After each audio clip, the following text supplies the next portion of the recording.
ప్రతి వ్యక్తి, అందున మనుష్యుడై పుట్టినటువంటి ప్రతి వాడు ఆవు పాలు పితుకుతున్నప్పుడు జారిపోకుండా పితుకుతున్నవాడు బిందెలోకి ఎలా పితుకుతాడో అలా పట్టుకు తీరవలసినటువంటి విషయాలు ఏవి అంటే విదురుడు చెప్పినటువంటి హితవాక్యములు. అవి ప్రభుత్వం నడిపేవారికి కావు, ప్రతి వారికి అన్వయం.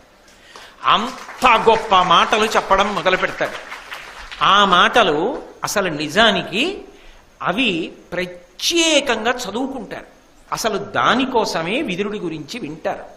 కృష్ణ భగవానుడు కూడా ఎవరు వింటాడా, ఎవరు అనుగ్రహం పొందుతాడా అని చూస్తాడు. విదురనీతి అని వేరు పేరుతో పిలుస్తూ ఉంటారు. అవి గంభీర వాక్కులు, పరమాద్భుతములు, అమృత సమానములు. ప్రతి మనిషి జీవితంలో వాటి గురించి తెలుసుకుంటే బలహీనతలను అధిగమించి వృద్ధిలోకి వస్తాడు. ఇది వినడం ఈ జన్మకి కాదు, ఎన్ని జన్మలకైనా సంస్కార బలాన్ని ఇస్తుంది. నేను పరిపూర్ణ హృదయంతో చెప్తున్నాను, అంత గొప్ప హితవాక్కులవి.